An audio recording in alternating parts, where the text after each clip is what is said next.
شاعر مشرق علامه اقبال په یو شعر سره کوم. هغه وایي شاعر بھی ہے پیدا علما بھی حکما بھی، شاعر بھی ہے پیدا علما بھی حکما بھی، خالی نہیں قوموں کی غلامی کا زمانہ. تر کلام نه مخکې یو څه شعرونه وړاندې کوم، هیله لرم چې ستاسو به خوښه شي. هر یو فن ته د کمال رسایي وخت غواړي، خو یو تر یاره رسېدل د سړي بخت غواړي.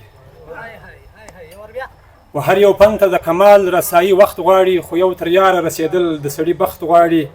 د ګران ملت له اسویلیو آه نه دی خبر، د ګران ملت له اسویلیو آه نه دی خبر، موزي لګیا دی تکررونه کوي تخت غواړي. او د مسلمان له بېخودۍ به درته څه ووایم، د مسلمان له بېخودۍ به درته څه ووایم، پر خپلو ورونو له اغیاره بری سخت غواړي. او د شنه چمن په تمه، د شنه چمن په تمه ډېر بلبلان قتل کړل سو، د شنه چمن په تمه ډېر بلبلان قتل کړل سو. ګل د آدم ابن آدم په وینو چخت غواړي، ابن آدم په وینو چخت غواړي. زه خپل کلام ته چې په کوم کام کې چې د رسم و د رواج مسلماني سي، د هغه قوم ځوانان به په نشو و غمو بار وي.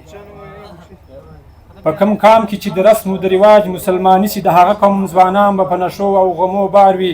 له کتابه چې سي لري هغه عقل تاغوتي سي، اشنایي چې د کتاب کړي هغه عقل بردوبار وي. د امید او حوصلو بنیاد ګناه څخه بېلتون دی، د امید او حوصلو بنیاد ګناه څخه بېلتون دی. اعتماد پر خپل وجود باندې د کامیابۍ معمار وي. که د نفس آس د کریزه کړي اول سر د ځوانۍ کې، که د نفس آس د کریزه کړي اول سر د ځوانۍ کې، دغه څو ورځې مستي به د ټول عمر د زړه خار وي. او د هغه ناسې په واز کې اثر د عمل نه وي، د هغه ناسې په واز کې اثر د عمل نه وي، چې د زړه تصدیق یې نه وي، تش په خوله باندې تکرار وي. او نه یې مځکه شوه زرخیږه، نه یې کښت پر آبادۍ سو، نه یې مځکه شوه زرخیږه، نه یې کښت پر آبادۍ سو. لا تر څو به یې ابراره توره شپه پر ویده ښار وي.